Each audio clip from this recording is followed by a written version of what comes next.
इमाम मोहम्मद कहते हैं कि फलूस में सलम जायज़ नहीं है।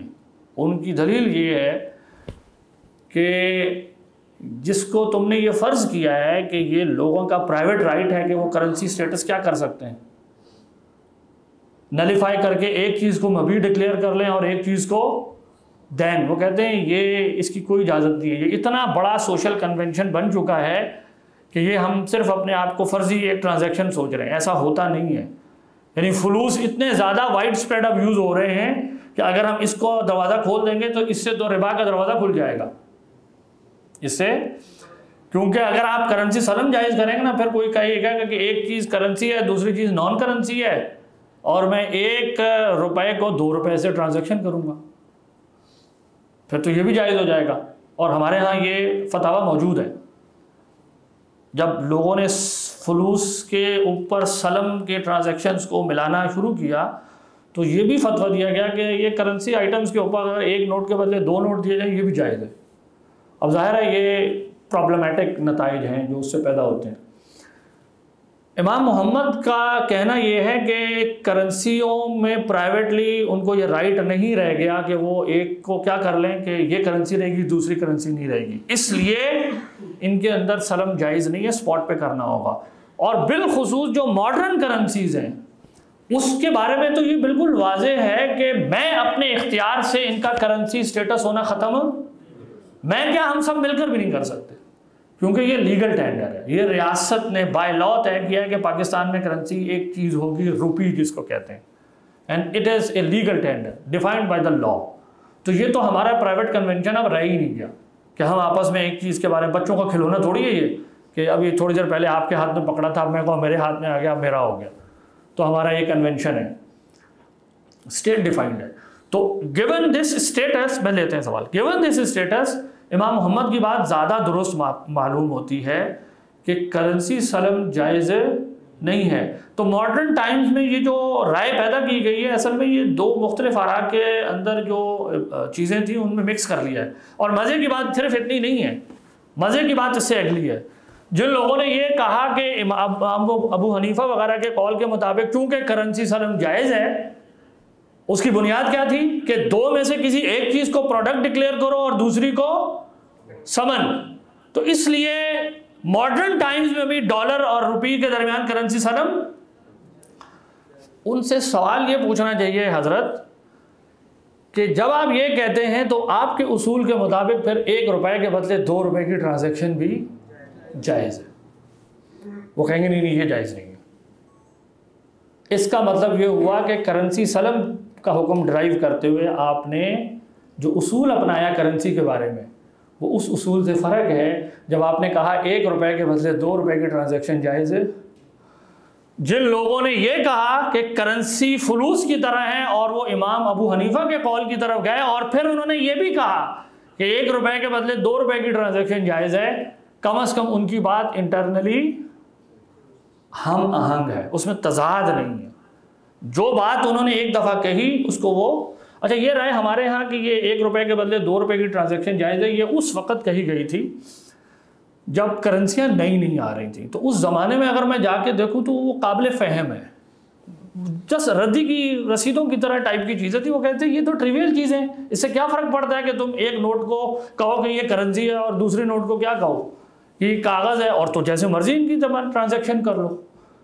शायद ये राय उस दौर में ठीक थी जब करेंसी नोट्स सोसाइटी में नए नए मुतारिफ हुए और लोग ज़्यादातर ट्रांजैक्शन सिक्कों की ही सूरत में किया करते थे। और ये सवाल पैदा हो गया कि ये जो कुछ नोट वगैरह आ गए इनका क्या कर रहे हैं, जो इकॉनमी का एक बहुत थोड़ा सा हिस्सा था।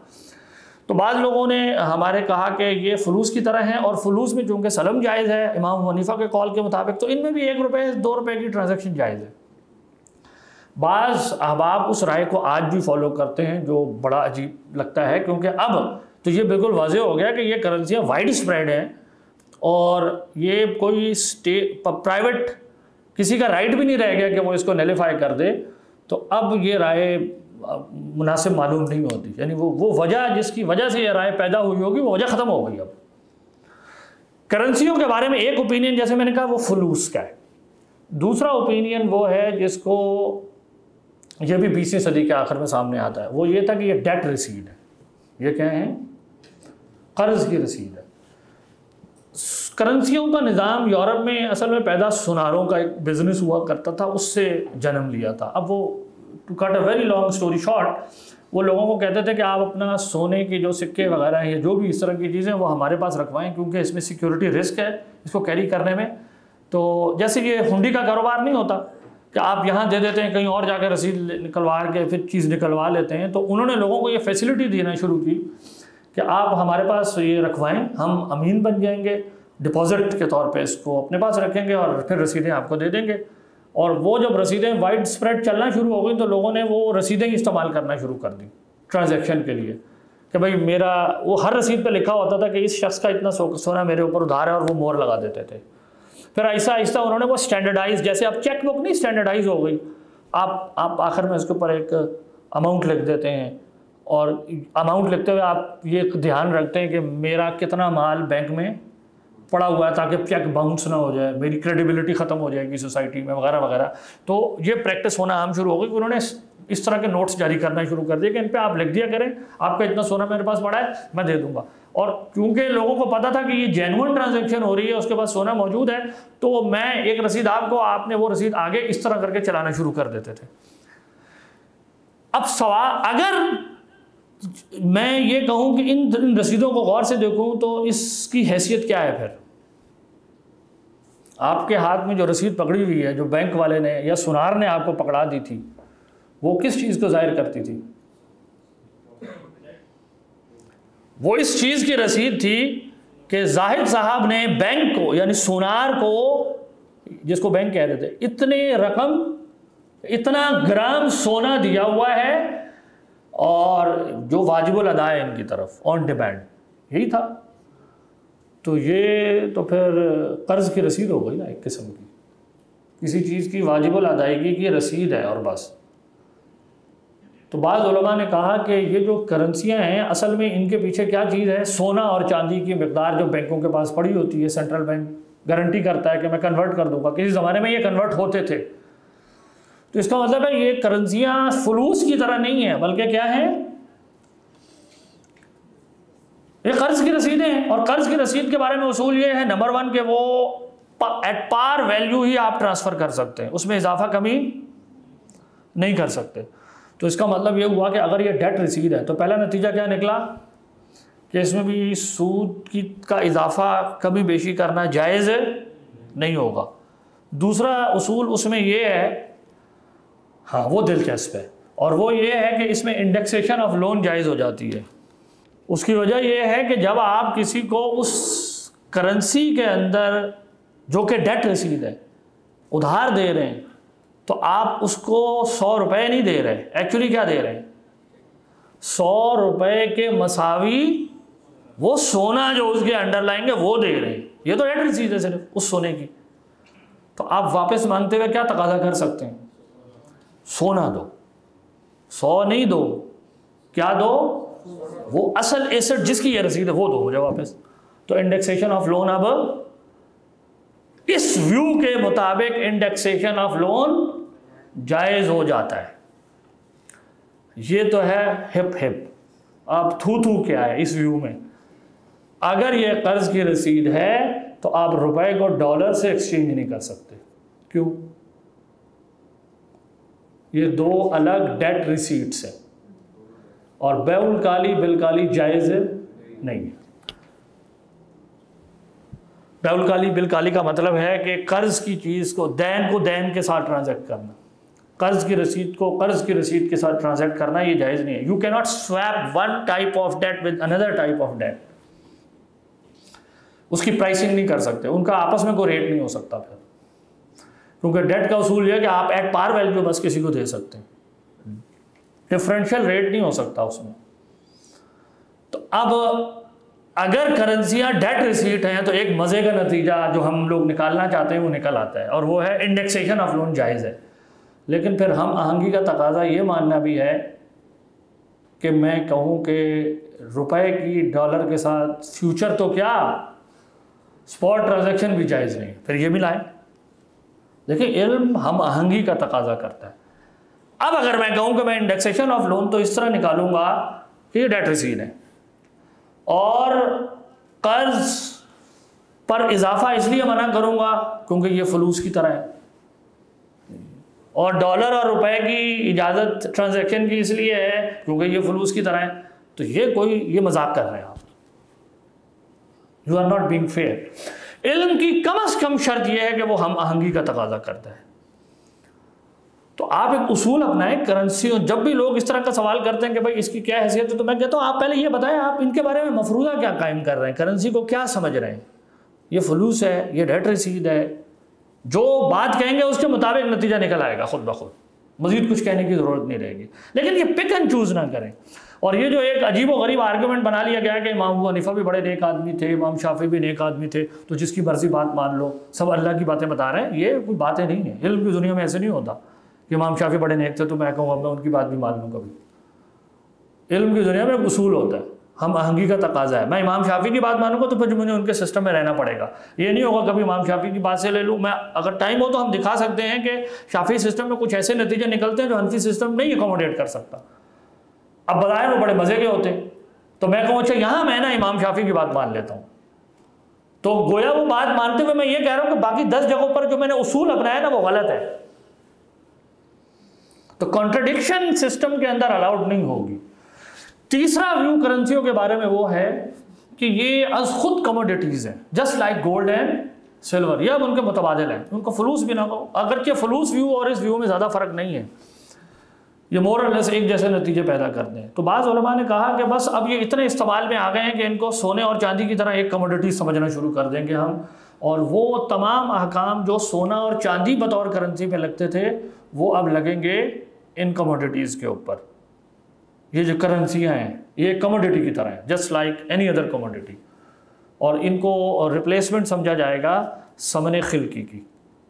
तो अब अगर आप इस तरफ से आएंगे तो फिर आपके पास इंडेक्सेशन ऑफ लोन की इजाज़त का दरवाज़ा बंद हो जाएगा।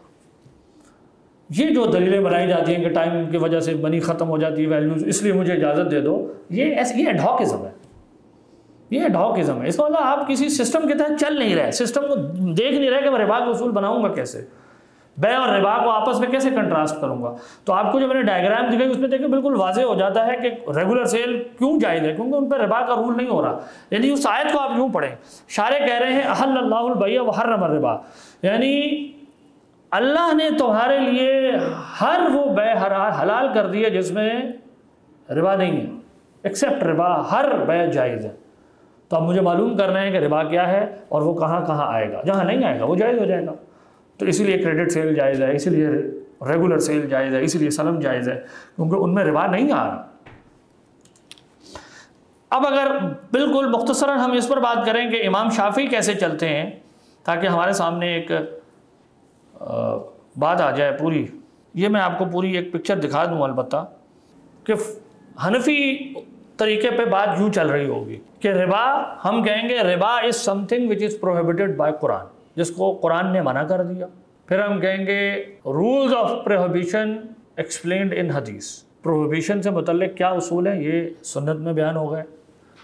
अब हम कह रहे हैं सुन्नत में जो उसूल दिए गए हैं वो ये बता रही है हमें कि एक्सचेंज दो तरह का होगा, या होमोजीनियस गुड्स का होगा या हेट्रोजीनियस का होगा।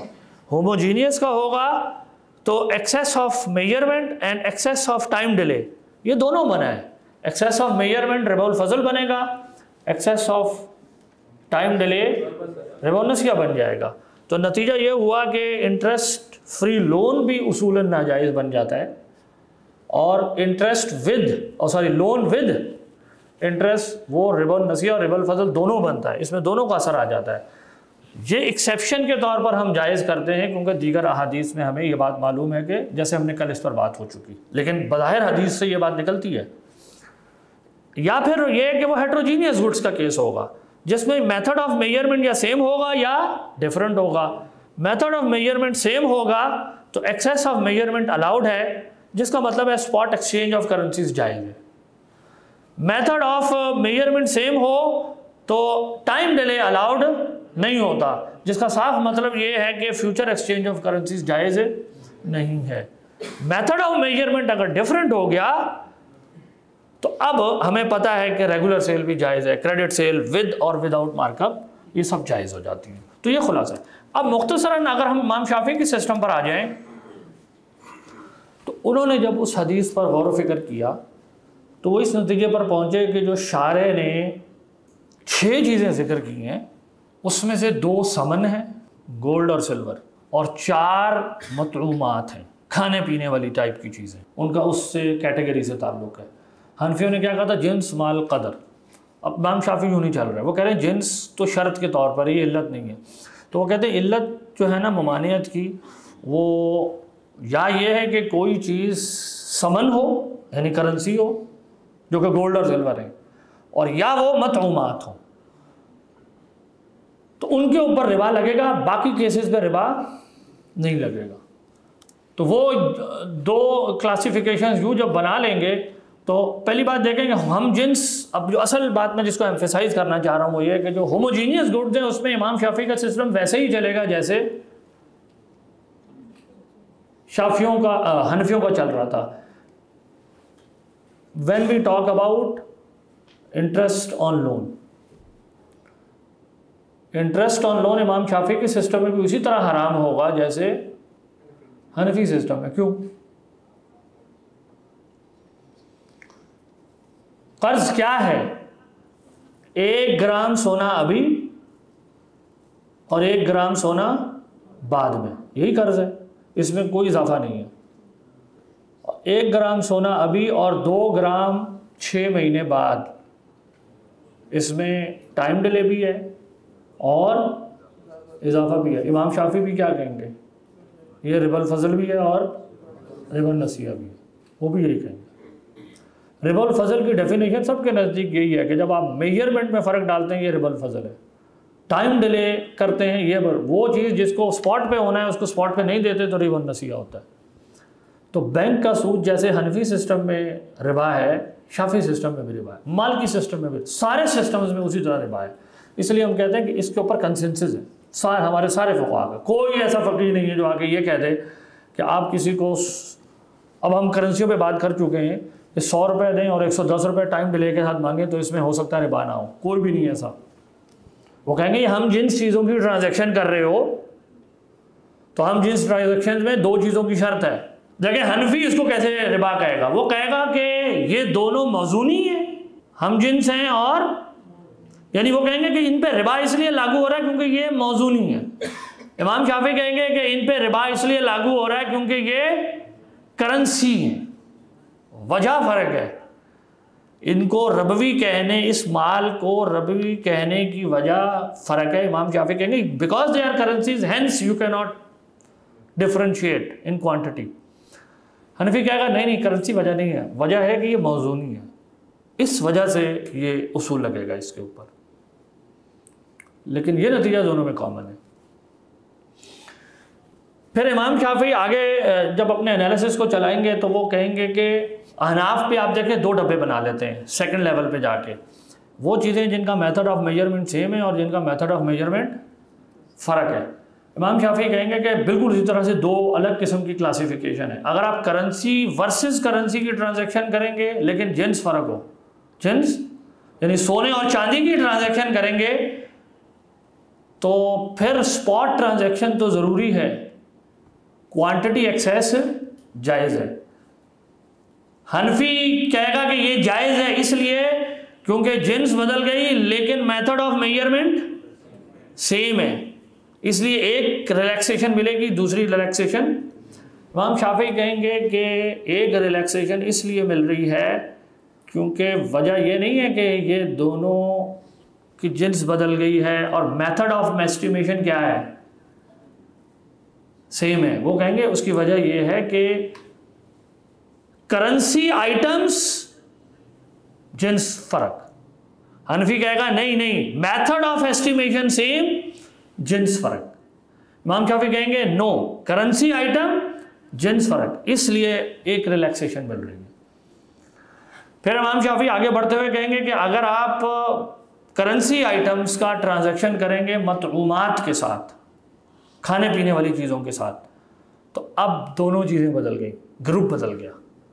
हनफी कैसे चल रहा था, वो कह रहा था कि जब जिन्स बदले और मेथड ऑफ एस्टिमेशन बदले तो अब रिबा नसीहा भी जायज़ हो जाता है। इमाम शाफी कहेंगे नहीं नहीं, यूँ नहीं सोचना, यूँ सोच रहे हैं कि जब जिन्स बदले और साथ ये 2 डब्बे मैंने बनाए, हनफी मेथड ऑफ मेजरमेंट के हिसाब से चीज़ों को देख रहा है, शाफी उसको उसके फंक्शन के एतबार से देख रहा है कि ये क्या फंक्शन प्ले कर रहा है। शाफी कह रहे हैं कि नहीं, एक वो चीज़ है जो करेंसी होती है, ये उसका कुछ, और दूसरी चीज़ें वो जो खाई पी जाती हैं। तो वो कहेगा जब ये दोनों अलग हो गए तो अब रिबा नसीया जायज़ हो गया। तो ट्रांजैक्शंस की जो फॉर्म्स हैं, वो जो डायग्राम मैंने आपको दिखाई, वो इमाम शाफी के यहाँ भी एग्जैक्टली उसी तरह की बनेगी। उनके यहाँ भी रेगुलर सेल जायज़ है, उनके यहाँ भी क्रेडिट सेल विद और विदाउट मार्कअप जायज़ है। ताहम फ़र्क इस पर पड़ेगा कि बाद ऐसी चीज़ें हैं जिनको एक हनफी कहेगा कि ये रबवी हैं, इमाम शाफी कहेंगे कि वो रबवी नहीं है।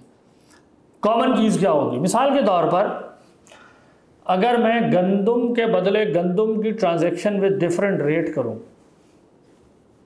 स्पॉट पे ही भले करूं, 1 किलो गंदुम 2 किलो गंदुम, हनफी कहेगा ये जायज़ है।